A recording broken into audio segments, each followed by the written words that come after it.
Hot Mic is brought to you by Red Wing Shoes of Fargo. Built to last. 3003 Main Avenue, Fargo.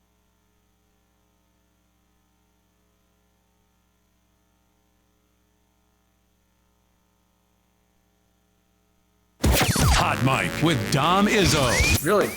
Really, Dom? No. I like what Dom's doing. Okay. Dom Izzo. Jeez, come on, Dom. What do you think I am, a magician? Yeah, I'm fired up, Dom. What else could I say? Absolutely. It was great to get on the field, and then Dom came up to me, and I'm trying to walk away from me. I just wanted to enjoy myself out there. Hot Mic. Great job.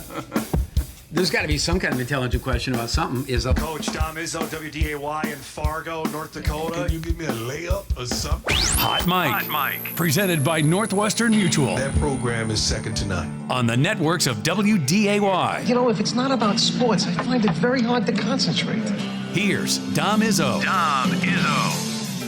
Good Thursday morning. Welcome, everybody, to Hot Mic on WDAY Extra. KSFL TV. Good morning to our friends in Sioux Falls, KNBN in Western South Dakota, and all parts in between at Inforum.com.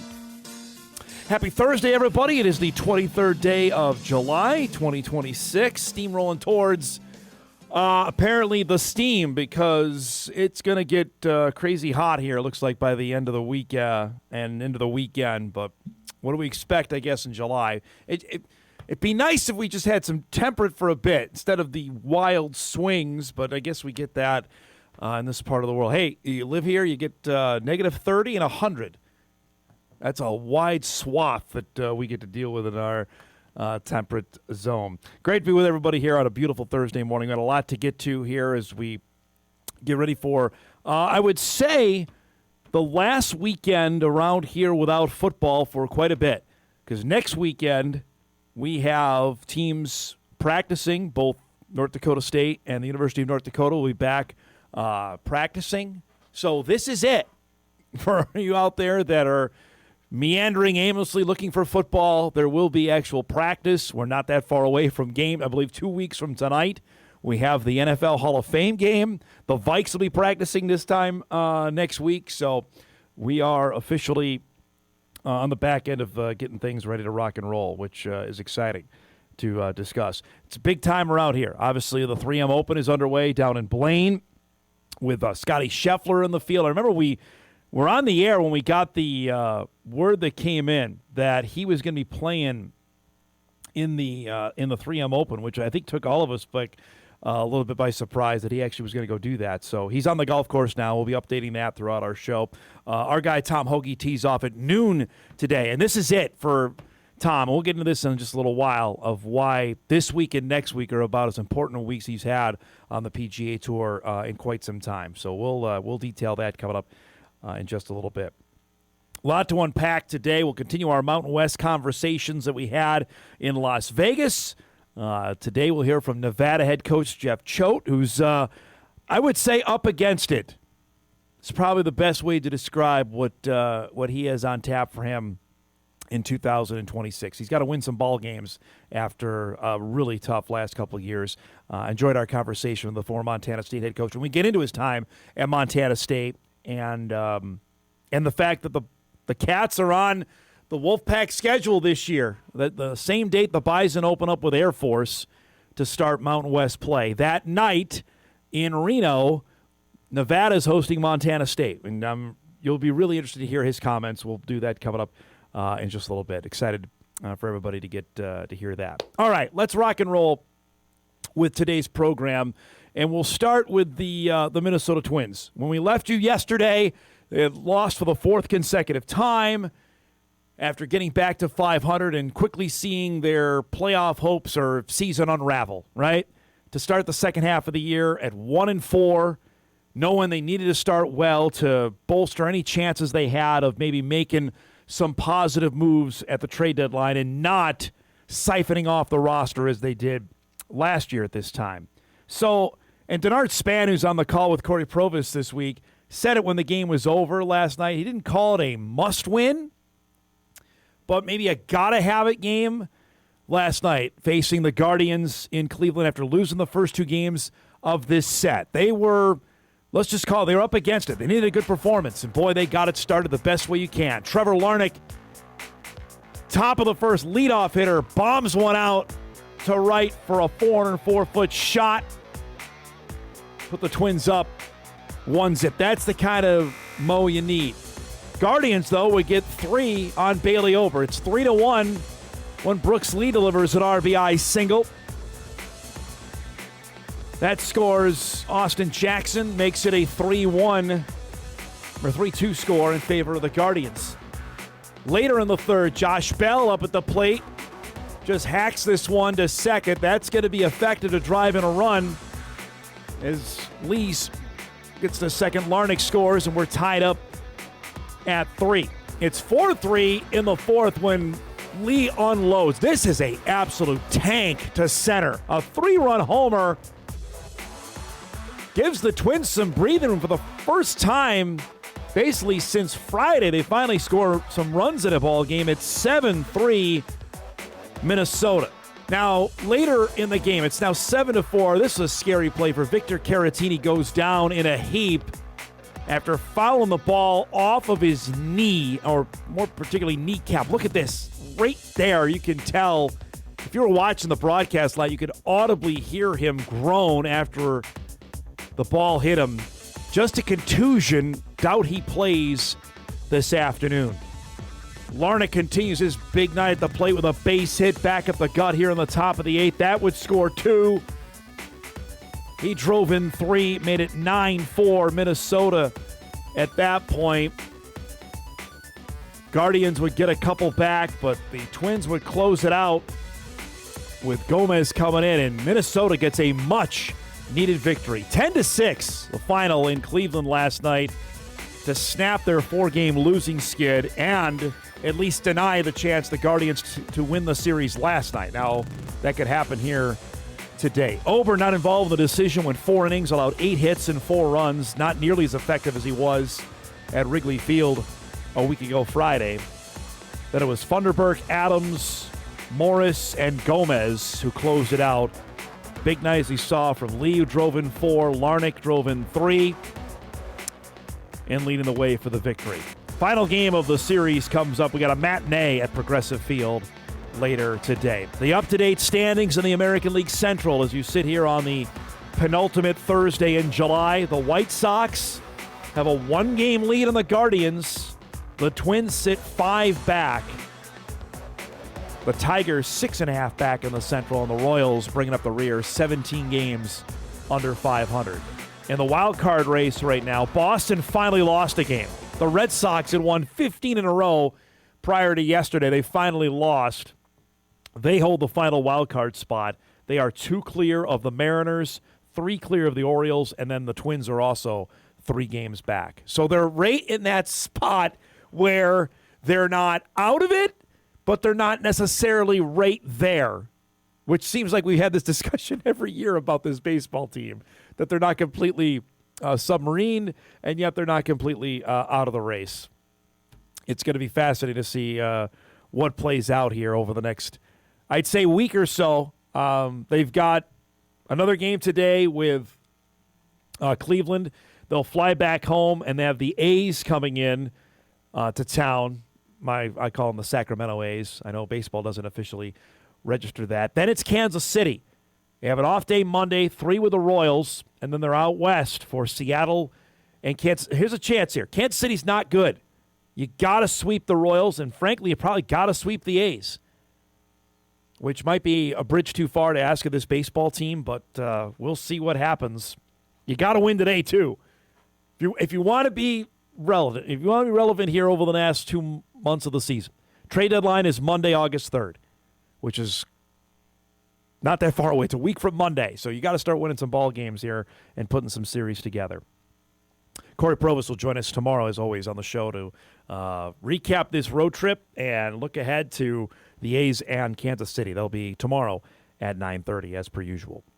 The other big Minnesota sport event that happened yesterday, it happened in the middle of the day, was the Minnesota Lynx wrapping up the first half of the WNBA season. And we got the long-awaited return of Nafisa Collier. And the crazy part about this, before we show you the highlights of what went down yesterday in Seattle, that the Lynx had not just survived without, I think, the best player in the WNBA, they had thrived.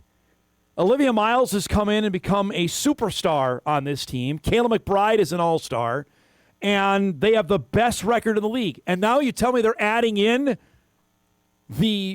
one of the 3 best players in the league for the second half of the season. They've played 28 games. They have 20 to go in the second half. All I can say to the rest of the league is look out. Yesterday, she was back as the Lynx played in Seattle, and she got a warm welcome from former teammate Tasha Heidemann, who, of course, played with Courtney Williams last year, part of the Stud Buds. Now she plays for Seattle. I mean, right away, there was no rust. Came in, hit a jumper. She had 17 points in 16 minutes. The catch and finish there to tie the game at 41 right before the half. Cans of 3. I mean, she was just picked up right where she left off last season. Remember, play with that bum ankle. Courtney Williams, the drive, the kick, the 3. I mean, this is danger zone if you're telling me this is what's going to happen with the rest of the league. Seeing this. Williams, the feed inside, the fadeaway, and the roll. Come on. And the foul puts the Lynx up 6. Watch this again. I mean, what are you supposed to do with that? Flau'jae Johnson's wondering the same thing. It's a 7-point Minnesota lead. McBride, the nifty dish. Collier finishes. She was 9 of 20 from the field. 4 of 4 from the free throw line. I mean, Seattle is having a rough year, right? It's not their season, but they were powerless yesterday. The finish inside puts the Lynx up 6. She goes for 24 points in her return in 22 minutes at a double-double, 24 and 10, as the Lynx finish the first half with a 10-point win, 86-76 the final. McBride had 20. Olivia Miles, just a cool 13 points and 6 assists. I mean, good luck. I don't know what you're supposed to do. The rest of the WNBA, now that she's back, I mean, did not miss a beat, did Collie in her first game back. The Lynx have a 2.5-game lead on Golden State and 3 on Vegas in the WNBA standings heading into the All-Star break. All-Star game is this weekend in Chicago. Dallas has the next best record, boosted there by AZ Fudd and obviously Paige Beckers. Then Indiana sits 5th with Caitlin Clark. Second half of the season for the Lynx will begin early next week when they have Toronto up on the schedule. But telling you now, if you haven't paid attention, you're looking for something and the Twins aren't doing it for you, right away, a week from Saturday on WDAY, August 2nd, Indiana at Minnesota. So that's Caitlin Clark coming to Target Center. She had some success there at Iowa. With Collier back, circle that one right now. That's a must-watch, and we've got it for you on WDAY a week from Sunday, August the 2nd. They have a game with Vegas on Saturday, August the 8th. That's a CBS game as well at Target Center. And then Dallas the very next day on NBC. So you got 3 big ones to start the second half of the season early in August. Going to be fascinating to see how this plays out over the next month and a half to wrap up the regular season. But, man, they are humming right now. It's been fun to watch. We have an action-packed show coming up for you here on this Thursday morning. Our guest lineup is brought to us by Northwestern Mutual. In just a few minutes, we'll hear from Nevada head football coach Jeff Choate will join the program. My conversation with the leader of the Wolfpack. With a big season on tap, Nevada has struggled. Nevada, you remember, has a great football history. That's Colin Kaepernick, played there, had some really good players through the years, and it has just not been really good over the last couple of years. Frankly, since Choate has been there after he left his assistant job at Texas to take that job after he left Montana State. We covered a lot of ground with the Nevada head coach. That's coming up at 9:35. Sam Goetzinger will join us here in studio. We'll recap Sam's events out at Mountain West Media Days. Also, a really neat story that he did with a variety of different players from around the league. We'll hear from that. And he was up yesterday as the Bison officially put a bow on summer workouts with a really neat deal that NDSU had yesterday up at the Fargo Dome. We'll talk with Sam about that at 10 o'clock. And at 10:35, one of my favorite people that I've met in my time here, Slick Miller. Jeff Miller will join us, former Moorhead Blues head coach, who now will be running the American Legion World Series this year. He'll be the point guy on that. So often he tried to get his Blues to Shelby, North Carolina. Well, he's going this year to run the event. We'll talk with him about that. Obviously, the massive renovation that happened over at Matson Field, that was a project very close and near and dear to him, something I know he and I talked about over a decade ago, finally came to fruition earlier this summer. So we'll talk with Slick at 10:35. Really excited to have, I think, first time on our program. That is a complete failure on my part, but we're excited to have Jeff join us at 10:35 to wrap up our show here on a busy Thursday. So a lot to unpack here over the next hour and 45 minutes or so.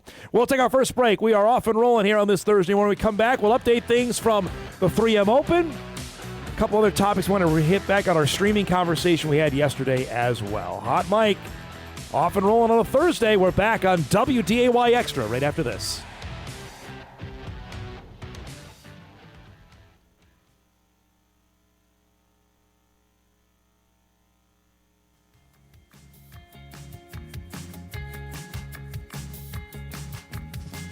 Off and rolling here on a Thursday morning edition of Hot Mike. Glad you're joining us.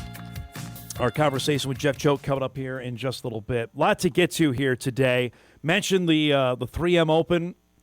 We'll give you an updated look at the leaderboard here in just a minute. I wanted to go back to what we were talking about yesterday on our streaming conversation with the news that the Wild have their own network that they'll be launching this fall in anticipation of the new season. And I wanted to go back to an email we got at the end of the day yesterday that went like this. When endless options for kids but parents aren't paying for it, what will future fandom look like for the various sports when the primary customer is now 30 years old but weren't exposed to it as kids?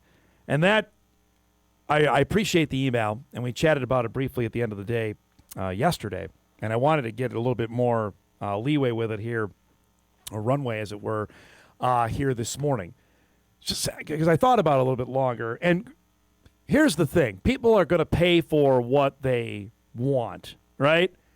We've already seen there is an insatiable appetite for the NFL that customers are going to, we want their football, we're going to pay hand over fist no matter what it is, and we might gripe about it when we find out that there's a playoff game that's going to be on Peacock, or there's going to be like Bears-Packers was exclusive on Amazon Prime playoff game last year, right?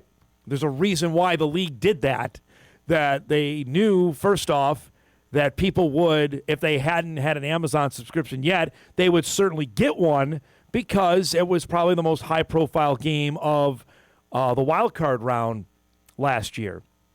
And by the way, they're going to do that again this year with a divisional round game likely maybe coming in the offing of that. And that's the league that can do it, right? They are almost immune to that, I think. They have not suffered any ill consequences by shifting to streaming. Now, other leagues are not so fortunate. Baseball has found this out with its dalliance with Apple TV. MLS certainly has. We talked about that yesterday. But back to baseball for a second, that baseball has tried to put these select games or select days on Friday nights on Apple TV, which nobody knows about it. Nobody. The Netflix deal, where they put the opening game of the season, the Home Run Derby, and I believe the Field of Dreams game coming up in a couple weeks, I believe it's like 3 weeks from tonight in Iowa, are on Netflix. That's not enough to, I think, for your diehard baseball fan that doesn't have it, to convert you to go and do that. It just, to me, it doesn't, I don't think it moves the needle enough on that. But if you're a fan of an individual team, not necessarily league, like for Twins fans out there, now that they're in the middle of their second year of doing this on Twins TV, they're either on board with it, they've committed to doing it, and saying, you know what, yep, we're going to spend the money and we're going to fully invest. Or they said, you know what, I've found other things to do. They're going back to our emailer's point that I cut the cord. I don't have cable or satellite anymore. I'm not willing to spend the $100 whatever it is for the full season package. You know, if they're on YouTube TV and I can catch them on Fox over there or NBC apparently or ESPN game every now and then, great. Or TBS, awesome. If not, then c'est la vie. I've got other things I'm going to do. And while I don't think that's a large portion of the fan base, I certainly don't think it's a small amount that have decided that they're okay with that. And that's the risk that teams risk. I guess there's a better word. They present themselves by going down that road. If they decide that this is the best outcome for us and they put all their eggs in the regional cable basket, like the Twins did, and we're counting on that large chunk of money coming back for them, for the team, and now it's gone, and it's gone in gobs of money amount, then you're in a tough spot. Like the Twins were, like the Wild apparently were. The Wild are not alone on this. There's 3 other teams that are going to have their broadcasts originate from the NHL, right? They're going to be produced by the National Hockey League. That you are risking alienating quite a bit of fans just because they know what channel is on, right? That there was a large swath, especially an older audience, knew, okay, channel, 36, I know it's 7 o'clock on a June night, I can watch the Twins play. I know exactly where they're at. And now when they've gone to this new system, granted, some have kept their same channels. They're still available on their same cable or satellite provider. Some of satellite was different. I could tell you that before I left DirecTV, the Twins were on a different channel, not that far away, but still different than where they were. We don't know what the Wild or the Wolves, for that matter, will find themselves on for this upcoming year. It's really going to be different. Granted, the voices will still be the same. I imagine graphically it may look a little different, like the Twins changed when they went from Bally or FanDuel, whatever it was, to when they went to Twins TV with that kind of generic look that MLB TV does for all of its broadcasts. Because if you look at like a Padres game, a Rockies game, a Diamondbacks game, Rangers maybe, Twins, they all have the same graphic package, right? And I anticipate the NHL will have the same thing for its teams I just mentioned. But there are some that are going the over-the-air route, and that's the complete opposite of what I'm talking about. Other teams, like the Phoenix Suns did this, I believe the Jazz did it as well, that are saying, you know what, we're flipping it. We're going to make the games I think the Bucks did as well, make it as easy as possible for you to find the game. It's just going to be on over the air. So if you've got an antenna, we're on Channel 5, right? There you go. Bam. We have the games. And that is the antithesis of what I'm talking about, especially in a day and age in 2026 where professional teams are trying to get money from the stone. That's a different approach on going about it. I'll be really interested to hear what the Wolves end up announcing what they're going to do, because that's a different way of going about of getting their product out mass exposure-wise. I know they've done it locally with a handful of games that they have paired up, the Wolves I'm talking about, with Care 11 in the Twin Cities. I know locally the Twins have a deal, I believe, with Valley News Live here where they have a handful of games that are on either channel, I don't know if it's on NBC per se. It might be on Channel 30 on CBS for a handful of their games throughout the season. But that's a different approach on going about it. I'm just interested to see more and more, especially now it's happened in other markets. Now it's coming here, what the approach is. And that relates also to Bison football as well. I had this conversation yesterday with a couple people in my neighborhood on, well, you know, I think still trying to figure out. So WDAY doesn't have all the games? Like, no, we don't. And frankly, the games are going to be on 5 different stations this year. We have a couple of them, which we're super excited about, but CBS Sports Network has 3. ESPN has 1. Fox Sports 1 has 2. The CW has the other 5. So my math's not great. That's 5. That's 5 separate channels for viewers trying to find the games. And that will be a running – we're already kind of planning out our preview stuff and how we're going to attack this to get ready for the start of the season. That, to me, is a major topic. I'm not kidding, is where people can find the games, because that is not a small matter. And that's another angle to this, not necessarily streaming part of it, but it's related to it. With the advent of this and now the Bison moving to quote-unquote big boy football, is the fracture of different networks to find your games. Fans of, Nebraska and Minnesota, they're used to it. Like Gopher fans, like, all right, we know we're going to play on Big Ten Network. We may have a couple of games on FS1. We may have a game on NBC. I'm sure we're going to have a game on Peacock. Right there, Gopher fans are used to this jam. This is a different deal for North Dakota State fans. And certainly the time is going to be different, which we've hammered on over the last few months. But just be aware, brave new world coming. And it's here, not only for Bison football, for Wolves fans, Wild fans, the Twins fans are already going through it. This is a tough age for sports. The bundling of cable, which was the best invention.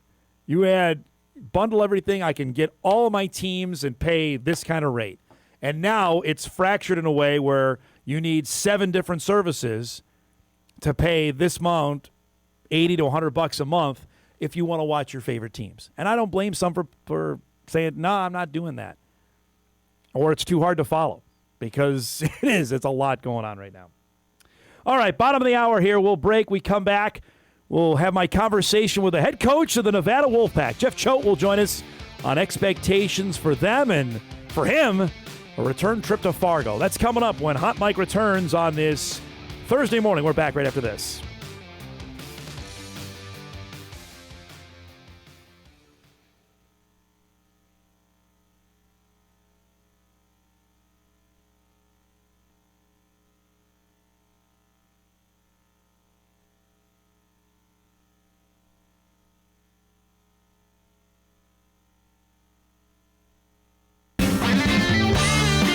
This is Hot Mike with Dom Izzo, presented by Northwestern Mutual. All right, welcome back, everybody. Off and rolling here on a Thursday morning.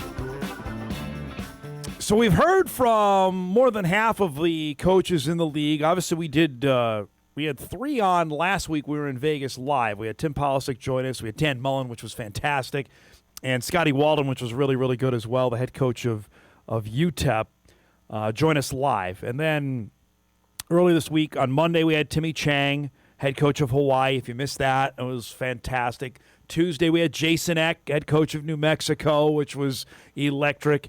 Yesterday was a different interview with Troy Calhoun, the head coach of Air Force, to give us what life is like as an Air Force cadet, I thought was entirely fascinating. And honestly, after sitting there visiting with him, that is now leapt up to me as my top destination of Bison football road games this year. To see that in person, I'm more than excited to see that in Colorado Springs coming up on September the 12th.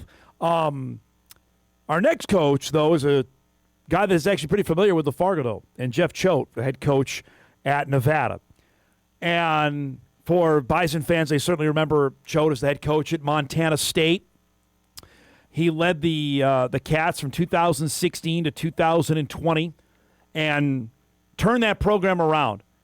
They were Montana State. It's hard to believe now since it's 10 years ago, but at that time, Montana State was lost in FCS football. The Big Sky Conference in 2016, Eastern Washington was running the roost, right? They were Bo Baldwin was the head coach. They had Cooper Kupp playing for them. I mean, they were – that 2016, 10 years ago, that was the year Eastern Washington came here to the Fargo, one of the most famous games, thrilling games in Fargo Dome history. Bison beat Eastern in overtime. That's who Eastern Washington, I believe, that year beat Oregon State, I want to say. They were the team. Both Montanas, frankly, were not relevant. Montana was sniffing around with Bob Stitt, but they didn't make any leeway. It was Eastern Washington and Weber State. They were the tops of the Big Sky. And Choate came in 2016. They were 4-7 in his first year. They weren't making any headway. 2017, they went 5-6. 2018, though, they started to get some momentum going with them. And they had a young player named Troy Anderson that decided to go to Bozeman, who was one of the best athletes in the history of the state of Montana. We got to see Troy Anderson at a couple spots, quarterback and linebacker, since the Cats and the Bison became intimately familiar with one another through a 4-year stretch where they played 3 times in the FCS playoffs. 2018, they went in the second round. The Cats came here, and the Bison destroyed them. Lance Dunn, I think, scored 4 or 5 touchdowns in that game. It was a rout in 2018. But they finished 8-5 that year. The final score in that game was 52-10, by the way, when the Bison beat Montana State. Montana State had beaten Montana on the road in Bozeman. Then they beat Incarnate Word in the opening round of the playoffs and then fell to the Bison. The following year, the real breakthrough. They won 11 games that year. They won the Big Sky. They hammered Montana that year in Bozeman. They got a top playoff seed. They got a bye. They beat Albany in the first round. Then they beat Austin Peay. And their reward is the number 5 overall seed. Because Sac State was good then. Remember, Sac State had a solid year, and they got bounced, I believe, by Austin Peay, if I remember correctly. Montana State's reward was a trip to Fargo. And that was the infamous Christian Watson 2 touchdowns in a minute and a half game, and the Cats lost, I believe, 42-14. And then we all remember what happened in 2020. The Big Sky opted not to have a spring season. Choate was still the coach, left in the spring of 21 to take a job at Texas. He was an assistant with Steve Sarkisian there. He was the co-defensive coordinator, spent 3 years at Texas. And then his name was bandied about for a couple of jobs. And when the Nevada job opened, he obviously took it. And it's been rough for 2 years in Reno. 6-19 in the 2 years. 3-10 in 2024. Last year, 3-9. And they're not expected to be at the top of the Mountain West here in 2026. He's got some interesting amount of talent. He's got a young quarterback on his roster and hoping for big things this upcoming fall. Here's my conversation with Jeff Choate, the head coach of the Wolfpack. Old friend from days back at Montana State. I'm sure when you heard the news that North Dakota State was coming in, I had Jason Eckott saying, I never want to go back to that dome again. I'm sure, I don't know if you felt the same way, but give us your thoughts when you heard the news that the Bison were coming. Well, I was excited from the standpoint of knowing the type of program that was going to be elevating this league. And when the Mountain West can go out and get a team with the history and tradition of North Dakota State, obviously I know what a passionate fan base that is there, how important that program is, not just to the university and the community, but the entire state and even the region. And so I think that's always exciting when you got to going to a place where it matters and you feel that passion and that energy. I mean, I think that's, you want that for your players, and as coaches and competitors, we want to be in those environments too. And so, candidly, I want to go back to Fargo because I haven't won there. So I'd like to figure out what it feels like to walk out of there with a W someday. So, describe the energy around this league. Obviously, people see, Boise State is gone and Fresno's gone, San Diego State's gone. There's 3 new in here. What have you seen over the league over the last 5 months about getting ready for a new football season? Well, I mean, I think that all college football conferences are evolutionary, right? And they have been for a long time. This isn't a new thing. And I think that this is going to be a good evolution for the Mountain West Conference. I think that, the 3 programs that are entering the league are very quality programs. They're places that, that are going to present challenges from a competitive standpoint. Stylistically, they're going to be different. You're going to get the ball thrown a lot at UTEP. You're going to have kind of, the traditional, I'm guessing, ground and pound. You better stop A-gap power if you're going to play the Bison. And, and then a program like NIU that was a MAC powerhouse and not too long ago knocked off Notre Dame at that place. And so I think that's going to add a lot of quality to the Mountain West Conference. And I think this is a good group of coaches. They're good people. I think Tim is a great coach. I like him personally. I mean, I think he's about what what football's supposed to be about.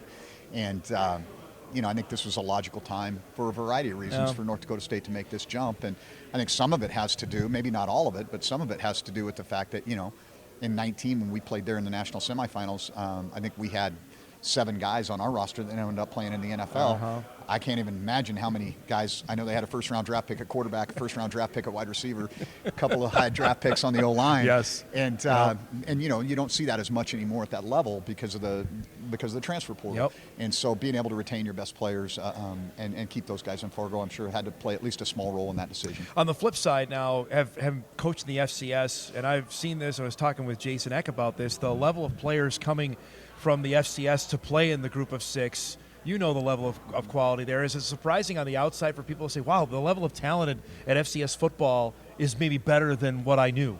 No, for sure. I think the biggest separation is going to be the depth. There's some elite players, and you guys have had a bunch of them at NDSU over the years. I mean, I think you look at what Coach Eck did, taking a lot of good players that he had from Idaho, the kind of the top end guys, whether that's Jack, the quarterback, his son Jackson, the DN that they had, they had a lot of really good players that came with them, and I think that helped to jumpstart that program and get the culture where he wanted it there. Tell me about at Nevada, where you're at right now. I know you didn't have the success you've wanted so far, what you're looking to do here in 2026. I think we need to have a little bit of a breakthrough. I mean, we've been, kind of excruciatingly, painfully close in a lot of games. And, you got to have that moment where the kids go, okay, hey, we can do this. And, close isn't good enough in this sport. And that's just the nature of it. I think that one of the things that's critical for us is we need to get out of the gate. If we can get a couple of wins early in the season, I think create some confidence going into conference play. And that can change a lot of things.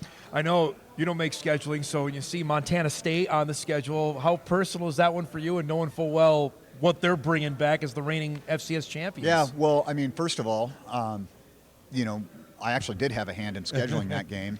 And I'd say that, number one, I wanted to play Montana. That was the team that I really wanted to play. And, you get a sheet. Basically, ESPN gives you a sheet. Okay, these are the available dates. These are the available teams, right? And so both of those teams had open dates where we were looking for a game. And I thought 2 things. Number one, that is going to be – we're going to get a quality opponent. Yep. And number 2, I know both of those fan bases travel, and I'd like to fill Mackey as much as we can. Yeah. And so I think it's, candidly, it's not a personal thing to me at all. I'm extremely proud of the time that we had there at Montana State University and what we were able to help build there. Yeah. Really happy for Coach Vegan and the job. He's done a fantastic job there, obviously winning a national championship. And so, that part of it, it's a ball game to me. Let everybody else worry about that other stuff, And so that's kind of how I look at it. For all the wild memories, what comes to mind when I ask you about that? Never lost. How proud are you about that? Damn proud. Yeah. Just those games, the energy around it, both in Bozeman and Missoula. For those the uninitiated about it, what is it about it that stands out to you about those games? I obviously I haven't been directly a part of the South Dakota State North Dakota State rivalry or UND NDSU, so I can't speak to that. But I imagine there's probably some commonalities in that. You've got a state like Montana that's not populous, that has 2 institutions that are 3 hours apart, and they don't like each other very much. And you're either a Bobcat or a Grizzly in that state, and so that's just kind of the way it is, and it makes it very unique.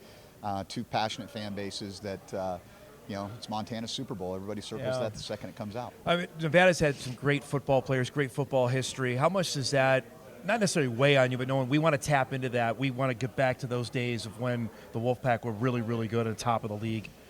Yeah, that's candidly, one of the reasons why I knew this was going to be a challenging job. Yeah. I mean, there were some things that needed to be addressed, and we're in the process of doing that, and we've made some strides. And but that was my goal when I got here. It was like, hey, how do we get Nevada back to what I remember it being in the early 2000s, and going way back, what I remember it being in the Big Sky Conference, being a guy that grew up in that footprint. And so that's really my mission, is to try to get this ship righted and get us in a position where we can compete for championships again. I got to ask, for Bison fans and for just, we don't know about like the road trips here. Hawaii is one that just jumps up the mind. What is that like? What is the going out there, and is there anything to compare to it? No, it's probably one of the most unique trips that you'll take, and I've done it a bunch of different ways. Yeah. Go out a day early, go out day out. Like you just try to kind of manufacture it. But the thing that you really can't quite tap into is the environment. There's just something like the island time thing is real. It almost lulls you to sleep. Like warm-ups, they got the hula music playing, and you're like, all right, okay, how do I get these guys juiced up and ready to go? And then the kickoff comes and you play football. But those guys, they defend the rock, man. Like they're generally a different team on the island, and they're very, very tough out there. How is there any way to describe any other road environment? You've been in college football for a long time. Is there anything that compares to that, or no? It's so unique. Yeah, I think that's a one-off. Yeah, I think that's a one-off. Yeah. Last thing here, I'm interested also for Bison fans are getting used to what the Mountain West Conference is. How would you describe the players in the league and the type of football that's played in the Mountain West? Well, I mean, we have a new footprint, right? And so I think that what would excite me if I was a fan of North Dakota State and knew that, number one, I've said this a couple of times. I think that this is going to actually reinvigorate the fan base. Because I know we went there in the quarterfinals in 2018, and the house wasn't packed. You go there for the semis, it was going to be a party, right? And so I think now it's people are going to, hey, let's show up, let's pack the dome, because hey, we don't know much about this program, but we need to make sure that we're behind our team, and so I think that reinvigorating the fan base there is going to be a positive. But from a league standpoint, I think the things that you're going to see is just the diversity within this league. I mean, a lot of leagues become a little bit homogeneous in terms of the style of play that you see. I think one of the things that makes the Mountain West very unique is that you're going to see such a wide variety of play, whether that's the option schemes that you're going to see from Air Force, or the run and shoot stuff that you're going to see at Hawaii, the traditional ground and pound that you're going to get from NDSU. It's a very diverse league, and I think that's going to create some parity. And matchups make the game, right? Like it always does. It doesn't matter what it is. The matchup makes the game, and I think the matchups are going to be really exciting. Last thing, what will you tell your team about going to Fargo when you get ready? I know it's middle part of the season. You're worried about game one, but you get to October 17th. What are you going to tell your team about that road trip to the Fargo Dome? I think that the two things that I'm going to make sure they understand is, number one, understand like these guys, this is a physical outfit, and you're going to have to bring your lunch pail. And number two, don't listen to the fans. Mind your business. Just keep your eyes on your work. Thanks so much for doing this. Great to see you. Good luck this year. We'll look forward to seeing you in October, okay? Awesome. Thank you.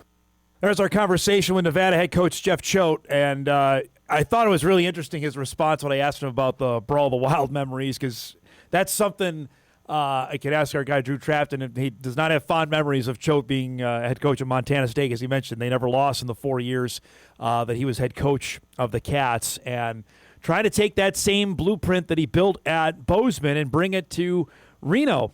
And I am infinitely curious about that game.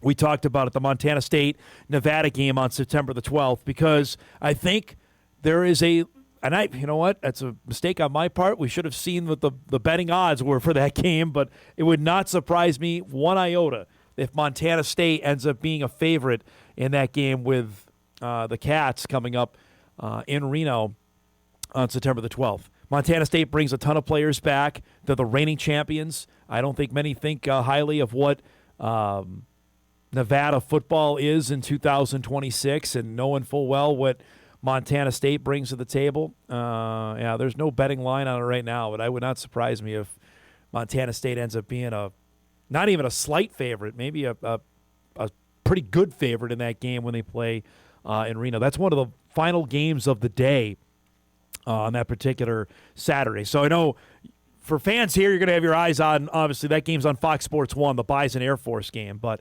Montana State, Nevada's on the CW. To have your tablet out or phone and be keeping an eye, at least I know I will be, to see what's happening with that game in Reno that night. But this is a make or break is probably the right way to say it.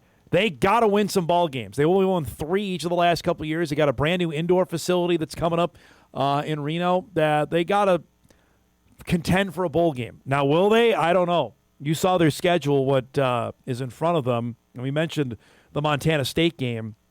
They open with Western Kentucky, which is not a world beater in Conference USA, but that's a solid outfit. Montana State then comes to Reno. They go to Middle Tennessee State.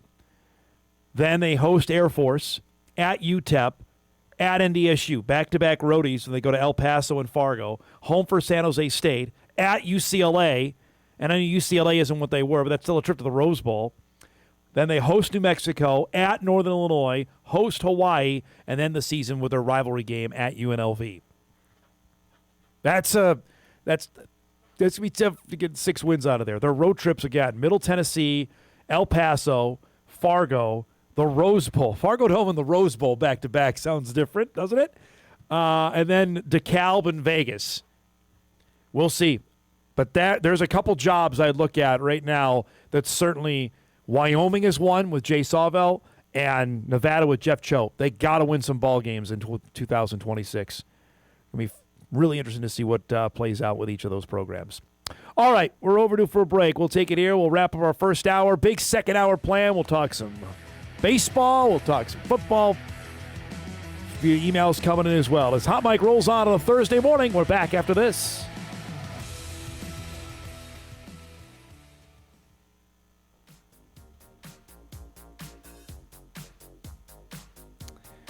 All right, welcome back, everybody. Wrapping up here our first hour.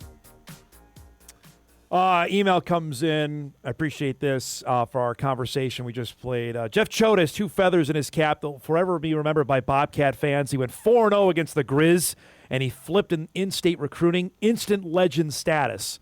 The program needed an elite leader like Brett Vegan to get to the levels they are at now, but Choate got the bus back on the road in Bozeman with those 2 items. I mean, he'll live forever in Montana, the fact that he never lost to the Grizz. That alone is legendary status, as the emailer points out. But they were starting to get better players. Troy Anderson jumped right out at me. I remember seeing him when he was at the Dome in 18 and 19. And then there he was on the field when we were in Frisco in January of 22, Vegan's first year at Montana State. And I posted that photo. Many that follow me on social media know the photo I'm talking about. It's a all 22 type of shot from the reverse end zone, where you can see the entire Bison offensive line, where each of those guys were in the NFL. You have Cam Miller at quarterback in the NFL, Hunter Lipke at running back in the NFL, and then the other side, there's Troy Anderson at linebacker, who's in the NFL, who was drafted by the Atlanta Falcons.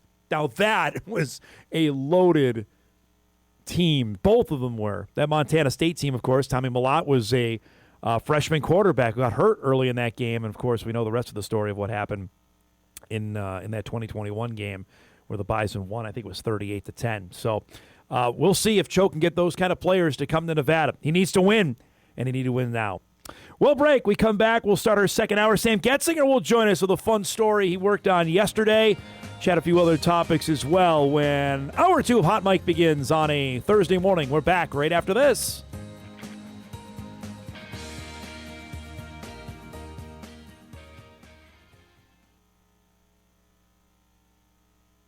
This is Hot Mike. Hot Mike. On the networks of WDAY. Here's Dom Izzo. Let's take a moment and talk about bunions. The original line read as this: Bunions. You may have heard of them. That was my original line. Hey, thank you, Dom. Johnny Cool Guys there with the sunglasses on. That was off the dome. To the west of when Illinois. I'm looking on it, like west. I shouldn't say right and left. Is that Missouri? That is Missouri. Yes. That is it's underneath Missouri. Iowa. Oh, I'm getting good at this. He's coming. So we're going to like the bottom peninsula region. Peninsula. Okay, we're going to come back on the ETSU tailgate and then go to you. How am I going to go from a tailgate to bunions? Okay, good deal. Let's take a moment and talk about bunions. The conversations we never get an answer to. By the way, I just looked here in our archive. Did you do an interview from your Vegas hotel room with Ryan Longnecker? I did. What is that? I did. Well, he asked me, he was like, are you awake? And at this point, it was 10 o'clock in Vegas. And I was like, well, of course I'm awake. It's 10 o'clock. And he's like, Wait, is 10 o'clock Vegas time? Vegas time. So it's midnight, noon here. It's midnight here. And he's like, 10 p.m. Okay. Yeah, sorry, 10 p.m. 10 p.m. He was like, you want to hop on a Zoom and just kind of tell us what's going on? I'm like, well, I guess. I got nothing else going on. My TV in my room doesn't work, so just give me something to do for a little bit. Unfortunately, we found that out. Yeah, so I made a rare appearance on First News. So you did a First News interview? You did. I did. What night was this? The first night we got there. So Tuesday night. Yes, and it was after we had just eaten that the big meal at Guy Fieri's. Guy Fieri, yes. I can never say his last name right, but we ate at his restaurant on the Strip. So I'm stuffed and full. We get back to the Palms where we were at, and then I get the text, and I was like, oh, might as well. I can't do anything else in here. I obviously was not here Monday. I did not watch Monday's show. I was not near. I had no electronics because I had jury duty. Did you disclose your success in Vegas? I did not. Are you okay to share this story? Absolutely, I'm okay. It was fantastic. Wednesday night, after our first day of interviews, I was planning to join you downstairs because I wanted to take in part of what Vegas is. Yep. And because I didn't do that 2 years ago at the Big 12 when we were out there. It was too much and we didn't have enough time. And I was editing the interview we were going to have with Gloria Nevarez, and I fell asleep. You did not. You ventured down there and you won some cash. I did. Not just some cash. I won a decent amount of cash. And I felt like I walked down into the casino floor and turned into Rain Man. And it was just fantastic. So I'm from southern Minnesota, which is right next to Mystic Lake, which is down in I've not been Shakopee. there. Yeah, okay. So that's the big one in Minnesota. So, being in a casino is no foreign land to me, if you will, and to my family. So we go and hang out there every once in a while when I'm back home. So this was like, well, I'm in Vegas. You have to. Go yes. Go down there a little bit. And, financially, was it the smartest decision at first? No. But it worked out. And so I go down there. You rallied, is what you're saying. Go down there, go to the slot machines. And I came in with the strategy. I'm going to play. And if I win, I'm going to get off that machine. I'm going to go to the next one. Okay.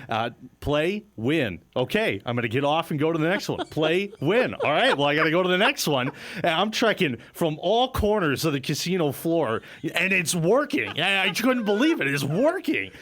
So I go to the cashier, make a deposit for a fairly decent amount of money. Yeah. Come back out. 5 seconds later, I drop down the machine, first spin, another big chunk of money comes out. Go right back to the cashier. I'm like, they're probably thinking something's up here. You're going to get a red flag here? So then I go again. All right, a little smaller amount, but I'm going back to the cashier. And I was like, well, I'm going to be smart because usually I'm not smart. I go until it's gone, which is not. That's how they win. Well, that's how they make money on that sound. Right, exactly. So it got to the point where I was like, okay, I should probably just go cut upstairs. your losses. I should just go. Cut my wins. I should say, and then just go upstairs, call it a night. I've never had a night like this at the casino before, but then I go down and I didn't want to go to the tables because they're full, and I like playing blackjack. I'm a fan of blackjack, but if you're not firing on all cylinders, people get upset sometimes. If you're not playing fast enough, you mean? Or if you're not making the right decision for the table. So I didn't want to deal with that. So if I'm hitting on 14 or something like that, right. But it depends on what the dealer's showing and stuff like that. Yep. And twos are always hard for mine, but that's inside blackjack. So I went to the virtual blackjack. You sit down and you can't make anybody mad there. Same deal, right? and you're alone. I like to just be alone and be in my zone. Yeah. And it started coming again. What is going on? This is amazing. So after a while, and then it started to go down a little bit. I'm like, nope, I got to call it. I got to call it quits. I got to get out of here. And it was great. I never had a night like that before. So I'm undefeated in Vegas. Pick up the rest of that story. I woke up and from a message from you saying, I've had a successful night. I did pretty well. Son of a gun! I wanted to be down there. You should have came down. Now, granted, we just ate 20-ounce ribeyes an hour before that. We ate well, and those sat like a rock. So. So I had to adjust that situation before going down to the casino floor, but it went great. You should have been there. So I would have put you on. I'm sorry I missed out on that because I went after we had lunch Thursday and I blew through like $60 in no time. Like, all right, well whatever magic you had did not rub off. That was the problem. I did the same thing. Like when we were loading up gear, you have to go upstairs. So as I was going back, where you went? I did. As we were going back to the elevator, slip in a 20, lose it in 5 seconds, go grab some gear, walk back out to valet, and I thought you were lost. I'm like, 'cause I'm sitting outside with all of my I knew stuff. exactly right? what I was doing. It wasn't smart. Well, then there was another instance. You were at you were at one portion of the casino, and it was me and a couple other guys we were with, and they didn't know how slots work. So I'll throw in 10 and see what happens. Yeah. Oh, yeah. So I'm doing $1 spins, and on my final dollar, it goes wild. Machine breaks, and the wild is right there. I'm like, did I just win again? So we got to wait 10 minutes for you an did wait for attendant to help. Yes. And I'm like, I think I won. I don't know if this is like a jackpot or something, and the machine just shuts off. But of course it turns out I didn't win, but I got excited. Email comes in. Dom, is Sam considering a move to the corn dog competitive eating circuit? What is this in reference to? Well, if you were watching the show on Monday in our best of the weekend, I couldn't. It wasn't my smartest decision, but on Saturday at the Fargo Street Field, so I entered a corn dog eating contest, and so my buddy in the denim to the right of me, I've known him since kindergarten. He texted me on Saturday morning and was like, "Hey, I'm doing a corn dog eating contest. You want to join me?" And I was like, well, yeah. Well, obviously. Why not? And then it said 50 inches of corn dogs, and if you finish it in under 5 minutes, you get your money back. But if you have the fastest overall time, you get $500. I'm like, well, I'm coming off of a high of gambling. I would love to add $500 onto that. You're feeling good. So I say that's my luck. My luck is really changing. So I thought in my head, 10 inches of corn dog is like a regular corn dog, right? Okay. I'm like, I could eat 5 of those. And then I get down there, and it's a foot-long corn dog. So I got to eat 5 foot-long corn dogs. And what you don't see in the video is there's like 75 to 100 people on the other side of the camera that are watching. So that's like a nerve-wracking thing because I don't want to throw up in front of all these people. How much did your buddy eat?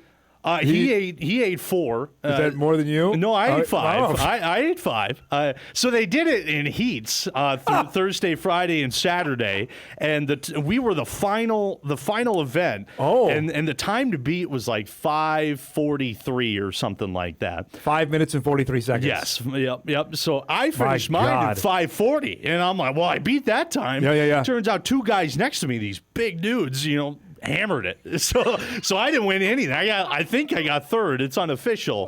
But I tell you what. Anything for 3rd? No, nothing. Bronze medal, Just nothing? a bad rest of the day. I tell you that much. Had to walk around the street fair and it's 90 degrees, and of course they wanted to get a beverage, and that wasn't smart. It was a tough. It was a tough go at it, but it was fun. So I am one and one in my competitive eating. People wanted to know if you have a change of course there for what you want to do for other career plans. If this doesn't work out, I'll be there. Well, we have other food to talk about because yesterday you were up at the Fargo Dome talking about another food event. As the Bison football team wrapped up summer workouts, Tim Polasek was basically a chef yesterday. Yeah. Apparently, give us the lowdown on what was happening on the south side of the dome. He's a big-time chef. Yeah. He knows his way around the grill, from what the players were telling me. So yesterday at the Fargo Dome, I love that shot. I do too. He was so excited about it. So happy about great. it. Yes. So yesterday, the last time he smiles for a while. Right. Exactly. There was a big collective effort to get the team out to the dome after summer OTAs. And Knapp looks like he fits right in. By the way, doing that. He was in his element there. Just right onto the grill. Those wings look phenomenal. Yes. So they had a grill out just to say, all right, here we go. Summer was great. Yep. This was a lot of the players, they were telling me this is the most challenging summer that they have had because of the transition they're going into. And Ryan Napoli came in as the new head strength and conditioning guy and put him to work, which is a good sign. So this was a reward, if you will, to say good job on that. Enjoy a couple of days off, but then when we come back for fall camp, it's time to go. So that was the instance there. They had, what did they have? 1,500 wings, which is a wild number. 200 burgers and 200 brats. And, my God, the team just hammered through them, of course. So did you have any leftovers? Or anything left for you? I put my stomach through enough over the last week. It's been tossing and turning for days. And then, of course, yesterday I go to the movies and get a large bucket of popcorn, and that was smart. You got to do that. It did not sit well either.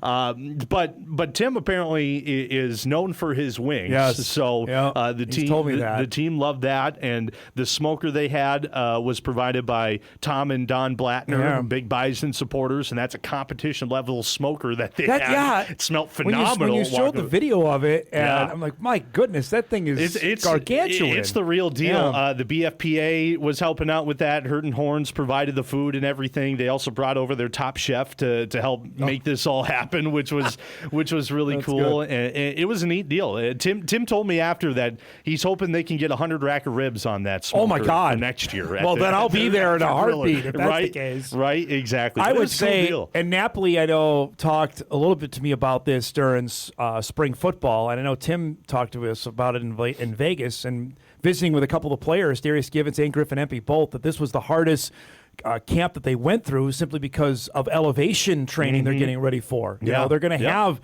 New Mexico is going to be above sea level. Colorado Springs is going to be above sea level. Those are two road trips that are going to feel not going to be normal. It's going to feel like when they went to Boulder, just on a more constant basis. And of course, the heat is a big thing too. So, I know a lot of people hated the weather that we had over the last couple of weeks because of how hot it was. But it actually kind of helps a little bit for these guys training, and we'll see if that carries over. I saw a lot of guys at the lunch wearing sweatshirts yesterday. We're in the middle of summer, but I guess if you're getting ready for it, by all means. Hey, the last 2 days when they've been out, it probably actually felt cool when they were out there yesterday doing and that. today feel really nice. But these guys are trying to prepare for all the elements. This was a bad idea to talk food, man. I'm starving now. We still got a way to go here. The rest of the show to be done. I didn't eat breakfast. This hurts. All right, let's break. We come back. We got to play. If you missed it, one of Sam's stories he worked on in Vegas was hearing from the other Mountain West players about North Dakota State. We're going to do that when we come back. Much more with Sam as we roll on a busy Thursday morning edition of Hot Mic on WDAY Extra. We're back right after this.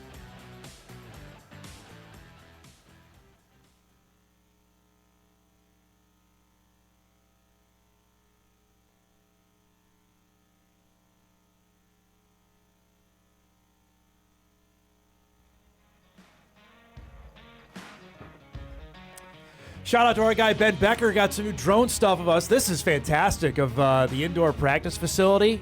That looks really cool. It does. It's a nice facility. I like it from this angle. From that angle, it looks pretty darn cool. We'll be in there this time next week. That's true. We might have to hide in there in the AC, depending on what what's AC? Well, that's fair. I guess in the shade, quote unquote. But no, it's a nice little spot. It matches well with the new conference they're in. All right. So speaking of that.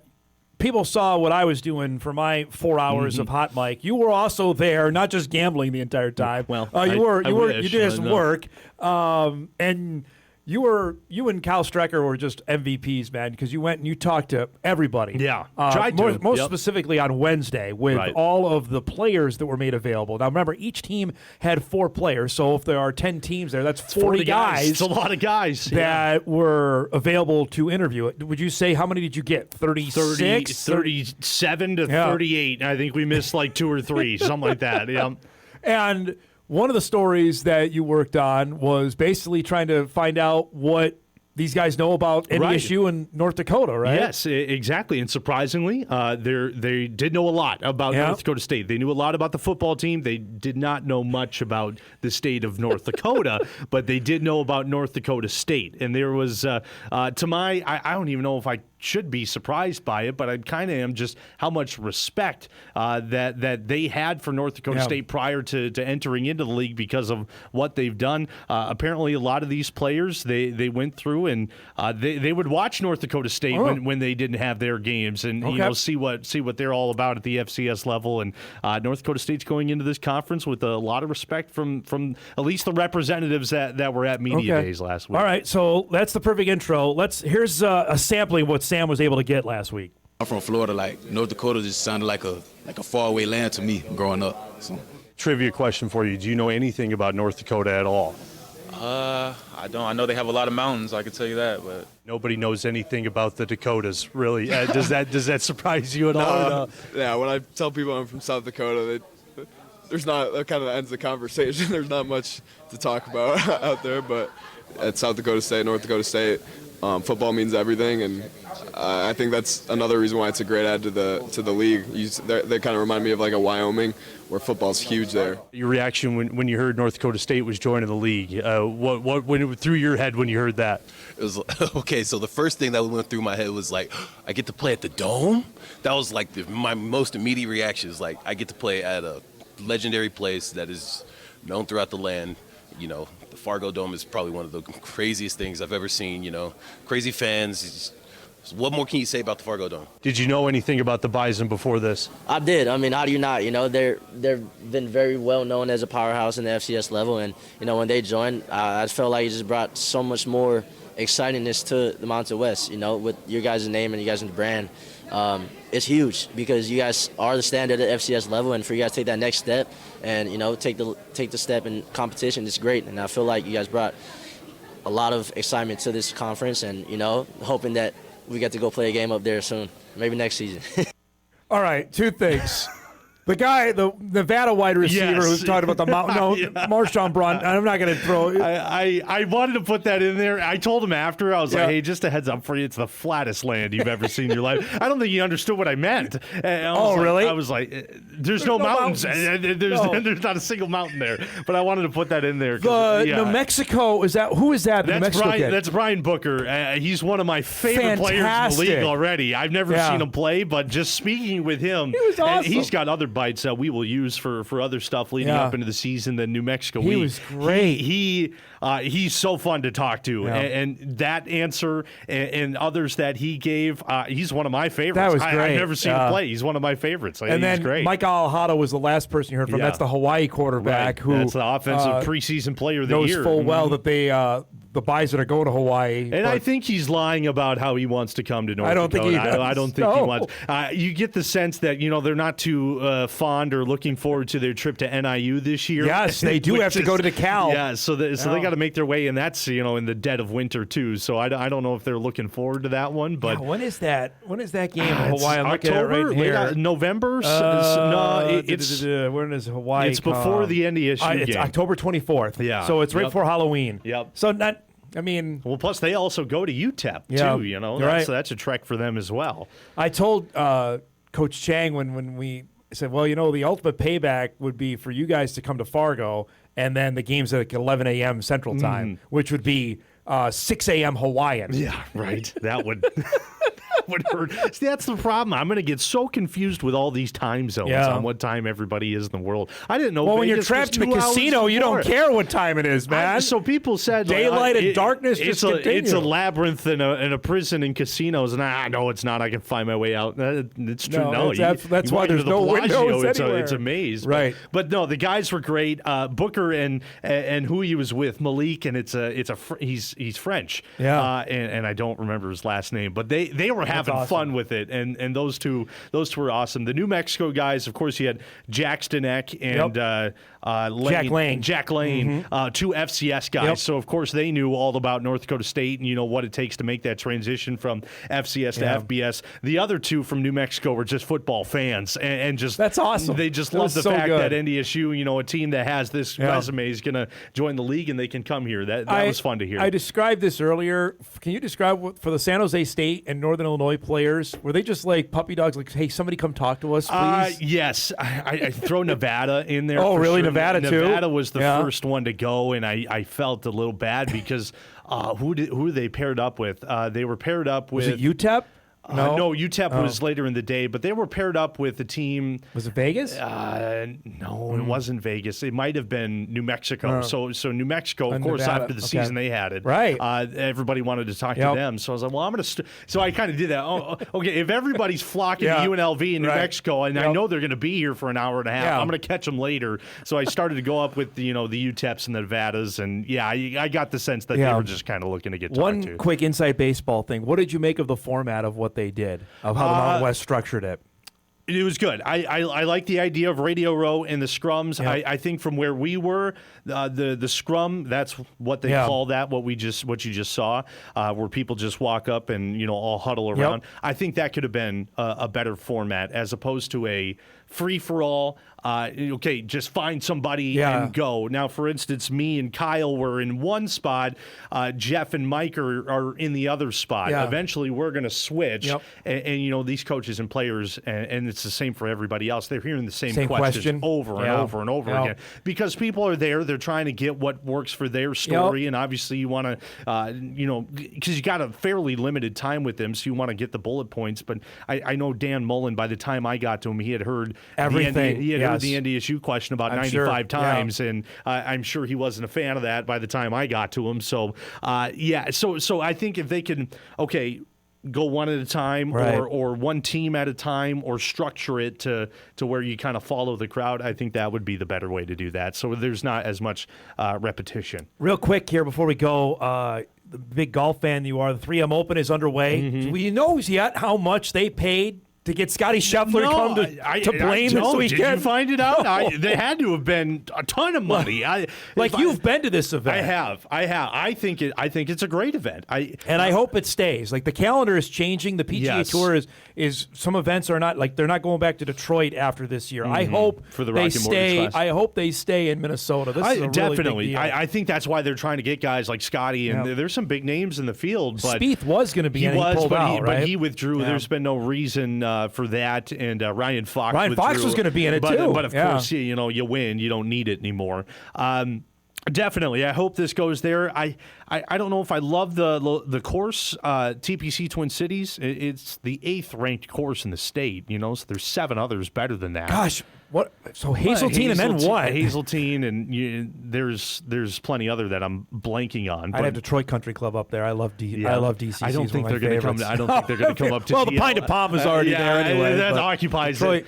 It. Don't get me wrong. Birchmont's great up in Bemidji. I love that one. It's a really nice course, but I don't think it challenges the players. Well, I mean, that's the winning score is going to be 20 to 25 under par, It's right? going to be around 20, but you can definitely tell with the 3M and what they're trying to do. They're trying to bring in the big names. Yeah. Obviously, they got the biggest name, trying to keep it relevant so it stays, on the calendar. And this is huge for golf fans up in our area. I try to go there every year if I get the chance. Now, granted, this year I have a wedding, which is good, but it sucks at the same time. It's just because I want to go to this. Now, granted, I can't imagine going over the next couple of days and I'm gonna go see Scotty. Right. There's going to be thousands of people. It's also going to be 98 degrees. Yeah, that's out always there. I don't always think hot. that's And something I'd sign up for. And good luck trying to find a piece of shade over there as well. There isn't. But even when I've gone, any trees on that course, are there? Well, there's a couple clusters, but that's where everybody packs in, so you're going to get booted out in the sunlight. So Scheffler is currently 3 under through 11 holes. He played the back 9 first. I bet he's got a crowd of thousands. Oh, I'd imagine. And then the rest of the course is empty, because that's kind of a semi big name at the 3M Open is going to have a ton of people. Everybody else is pretty open. Our guy Hoagie plays at noon today, and we were visiting off air. We got to go, but he needs a really good finish this week and a really good finish next week just to make the FedEx Cup top 10 playoffs. Top here. 10, top 20, depending on the finishes, and because the top 70 go to the FedEx Cup playoffs in a couple weeks, and if you're not there, your season is over. That would be a real disappointment after making the Tour Championship. He's top 10 in the Tour Championship just a couple years ago. It tells you how quick. I know this can go if your game is off. It's a fickle game, man. that's for sure. And if you're not on it, it's going to be tough. I would say before we go, look out for Jake Knapp. That's your guy? That's my pick. Okay. That's my pick. And we can throw in a movie review. You went to see The Odyssey last night? Phenomenal. I'd probably go see it again. All right. It's one of the better movies that I've seen in a long time. It's on my bucket or the to-do list here to go see here in the not-too-distant future. But Spider-Man is soon as well, which is also very popular in my house. I got to go back to that one, too. Good to see you, man. Great job, and thanks for coming by. Thanks for filling in on Monday as well. Appreciate it. Absolutely. Glad to get out. Sam Goetzinger joins us each and every Thursday at 10 o'clock. We'll break. We come back. Great friend Slick Miller will join us. Jeff Miller on taking over and running the American Legion World Series this year. That's coming up when Hot Mike returns on WDAY Extra right after this.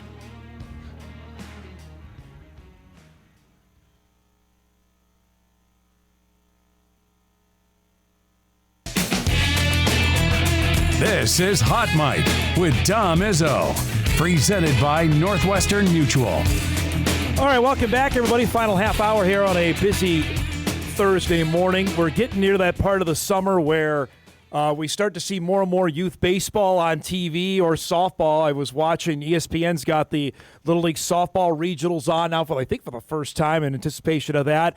I know here in town tonight the North Dakota Little League State Championship will be decided. The Fargo Little Leaguers have been obviously to Williamsport a couple years ago. They have a heck of a team again. We'll update on that. So we're getting near that part of the summer. The American Legion State Championship in North Dakota and Minnesota about to be decided. I figured, that's the best time now to have our next guest on because I haven't talked to him in forever, which is on me.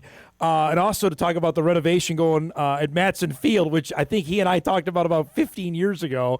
It's great to have Jeff Slick Miller join us here to talk about some Moorhead Blues, Matson Field. And also, you're running the American Legion World Series this year? How in the world does that happen? Yeah, isn't that crazy? Well, they called the bullpen, Don, is what they did. Unfortunately, the vice co-chair that I'm vice co-chair on the National Baseball Committee with the Nebraska man named Jody Moeller, and he had an incident come up where he couldn't make it. And they called me last week and said, "Hey, Slick, I hope you haven't planned anything during the World Series with you and Renette. And if you can make it, we need you to run the tournament." So quite an honor. I'm humbled to be called to do it. And, tournament director of the World Series, who would have thought? But no, I'm humbled and honored, and it's going to be a great 2 weeks. So have you been to Shelby before? And for people that haven't, give us the lowdown of what the job is going to entail here for you. Yeah, I've been to Shelby 3 times. I was a field manager, co-field manager for those 3 stints. And then last year I didn't go. I worked the Central Plains Regional actually in Fargo last year.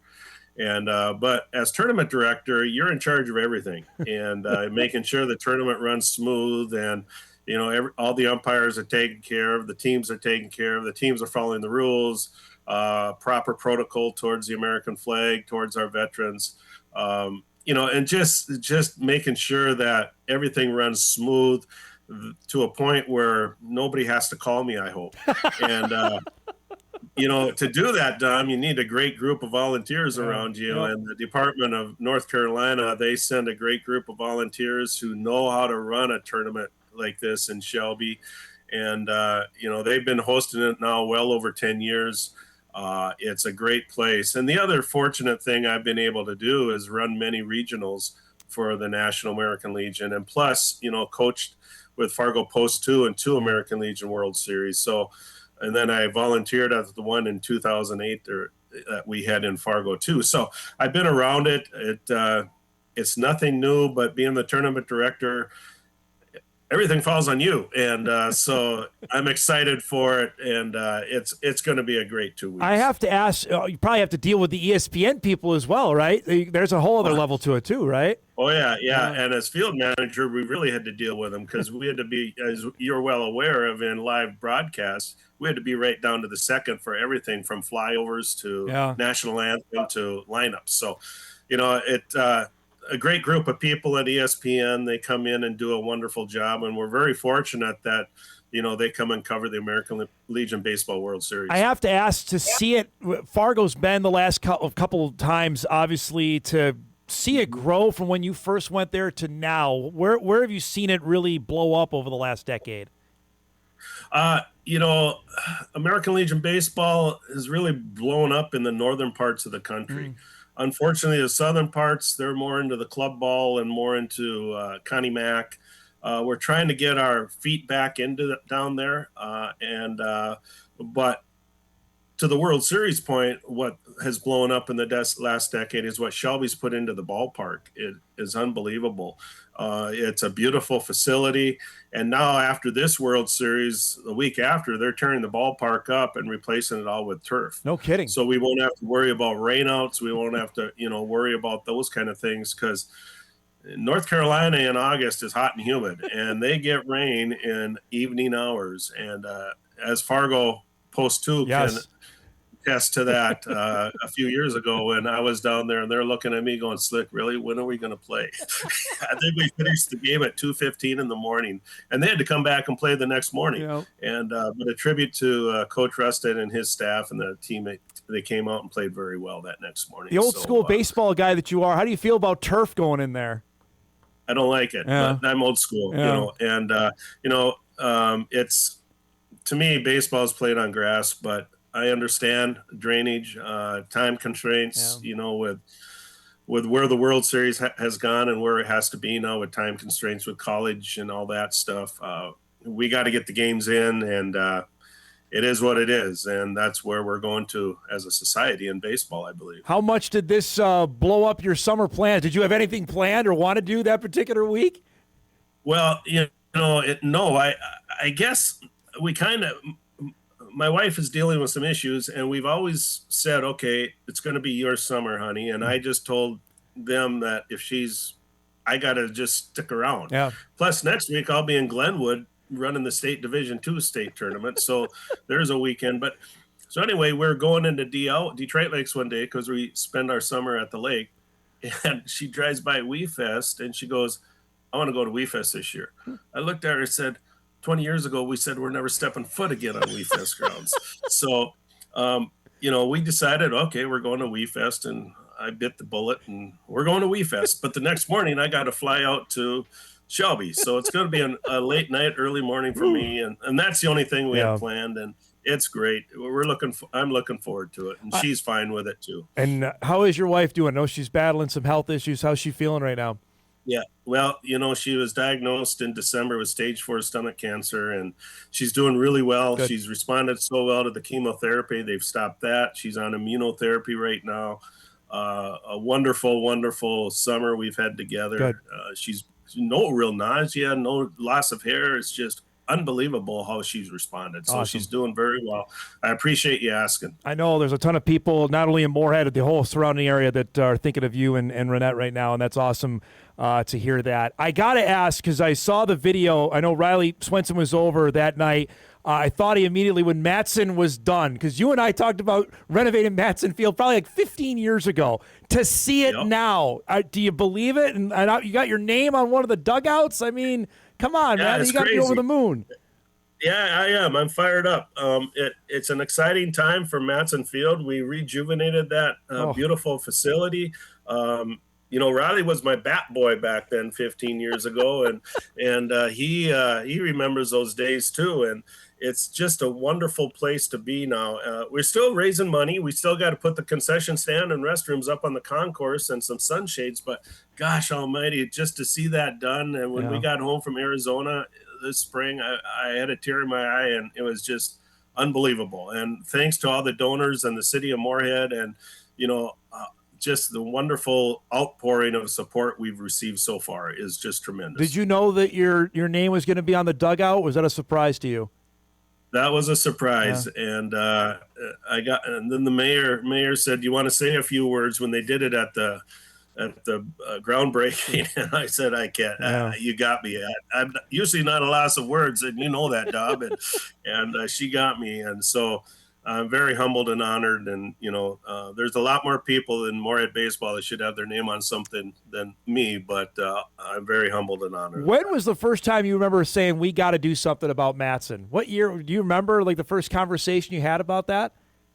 Yeah, it was when I was coaching in 2008, and the city came in and said, you can't have anybody sit in the grandstand anymore because it's falling apart. I said, well, I guess we got to do something. Right. And then, we raised quite a bit of money for it. And then unfortunately, the 2009 downfall of the economy hurt us. But we raised over $300,000 and got drainage done in the field and the new dugouts, and some drainage in the parking lot done, which needed to be done. So, and then things just, you can't raise money when monies are tight. Yeah. And finally, what got me spurred again was a good friend of mine who used to be on this, who was on the fundraising committee in 2008, 2009 with me, called me after the shootings in Fargo 3 years ago. And our daughter's a police officer in Fargo, and he was calling to check, how's Betsy? And, and then at the same time, the forum had run that article about Matson getting the city was going to put in $400,000 and put in a little aluminum shelter, and he said, "Slick, that's not what we wanted. Let's put the band back together and raise some money." And so we did, and the city was very gracious, and I can't say enough for the mayor, Shelley Carlson, and Dan Molly, the city manager, and Holly Heitkamp, the past parks director, and the new parks director, Sean Brandenburg, and all the support they've given us and helping us raise funds. So, it takes the community, and we're excited. The neat thing that happened because we got the new stadium built was we got awarded the 2028 Junior Division I American Legion Baseball State Tournament. Wow. And the 2029 Senior Division I American Legion Baseball State Tournament for Minnesota. So that's huge for Moorhead and the Fargo-Moorhead community. I'm assuming you're working those, like you already got your weeks planned out that you're going to be there for that?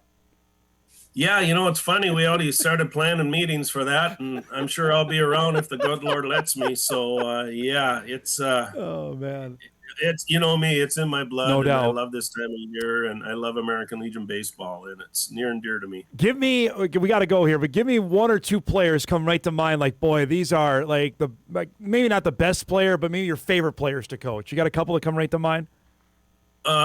John Cahill caught for me in the Moorhead Blues back in the day. There's so many.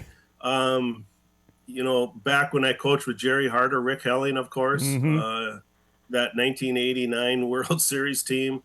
My first team of the Moorhead Blues was a great team. And then we had a state tournament team. Just a bunch of good kids who understood what American Legion baseball stands for. And then the best part was I was able to coach my son when he played American Legion baseball, and that's near and dear to your heart when you get able to do that. So, God has provided a lot for me, and I'm very gracious and thankful. And it's amazing what American Legion baseball has done for me. It's great to see you, bud. I'm sorry it's been so long since we chatted. Be well. Congrats. Good luck next month in North Carolina. We'll catch up again soon. Okay. Yeah. Yeah, and if you need a report from North Carolina, give me a shout. I will get you on the horn. Thanks again, bud. Be well, okay? All right. You bet. Take care now. There he is, Jeff Slick Miller, joining us, one of my all-time favorite people, former head coach of the Moorhead Blues, and running this year's American Legion World Series. We'll see if we have a rep. Central Plains Regional this year is out in Mandan for the first time. They get to host. It's been in the area here. West Fargo and Fargo have hosted the last couple of years. Mandan gets a crack at it this year, coming up in the middle part of August. We'll take our final break. We come back. We'll wrap things up. Get you ready. We've got a good sports day on tap. Hot Mic on WDAY Extra. We'll wrap right after this.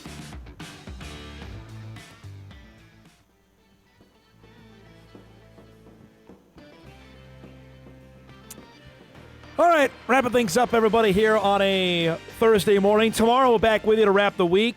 Corey Provis will be with us, chat some Minnesota Twins. They're back home after this series with Cleveland. We'll chat about that. Also, another one of our Mountain West coaches. We got 3 left. We got to pick between Northern Illinois, San Jose State, and Wyoming. One of those 3 will be on our show tomorrow. We'll save the last 2 for next week, and then we're off and rolling. Football gets going with practice on Wednesday. That's coming up on our show tomorrow. Let's update things from Blaine. The first round of the 3M Open underway. Lucas Glover, Emiliano Grillo, Trace Crow are all tied for the lead at 5 under.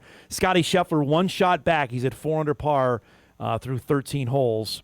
Of course, and I was just watching an interview he did in the commercial break that this is I think he says his first time ever in the state of Minnesota. So Sam's guy, Jake Knapp, is at 3 under through 14 and tied for 7th.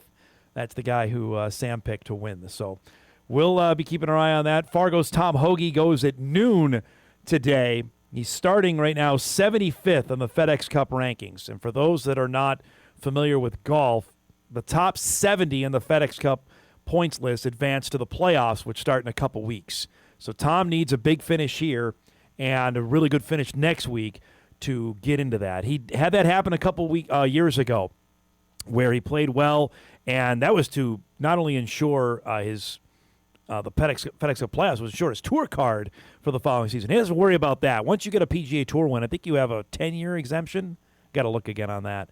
So he's not worried about that. He's worried about getting in and making sure he's in those signature events. Granted, the tour is changing its scheduling format for next season. We tried to explain that about a month ago when the PGA rolled it out, and it's trying to explain hieroglyphics to people. But safe to say he just needs to play well and just to have some good weeks put back to back. So we'll be following that over the next few days. Just PGA Tour event in our own backyard is a pretty big deal. All right, couple things here. Vikings rookies report on Sunday. There it is, that everybody will be back. And it won't be just for the rookies. There'll be veterans and the quarterbacks, I assume, will be reporting. And then we can start the either the count or the clock, however you want to phrase it, on how many times we're going to talk about J.J. McCarthy and Kyler Murray and Carson Wentz in that quarterback battle. I think Wentz is considered the afterthought. I think there are some notions that believe that Murray will win the job. The Vikings will trade McCarthy, and Wentz will be the backup. That would be something else. You'd have a former number 1 overall pick and the number 2 overall pick as your 1 and 2 for the Vikes heading into 2026. Going to be wild to see this play out. KOC actually golfed with Scheffler yesterday in the Pro-Am, which I'm sure that'll be one of the topics addressed when he speaks to the media for the first time this weekend. That will be beyond entertaining. SEC Media Day is also wrapping up today. Lane Kiffin speaking today, the LSU now head coach, who said he deleted all of his social media off of his phone. Might needed to after how the Ole Miss fans reacted with him leaving last year. Let's do some What to Watch before we wrap up here today. All right, What to Watch brought to us by our great friends at Northwestern Mutual. Here we go. Twins coming up. Day game baseball on a Thursday. Twins and Guardians at noon on Twins TV as they go for the series split before they head back home. 3M Open TV coverage begins at 3 o'clock on the Golf Channel. You can watch streaming right now on ESPN+, but the actual television coverage begins at 3 on the Golf Channel. And we got CFL tonight. Edmonton and Saskatchewan. The Elks and the Rough Riders, 8 o'clock on the CBS Sports Network. Our thanks to Jeff Choate, to Sam Goetzinger, and to Jeff Miller. If you missed any of the show, you can podcast it later today at Inforum.com. You can watch a full replay on WDAY+. Thanks so much for making us part of your day, everybody. Have a great Thursday. We'll see you back here tomorrow.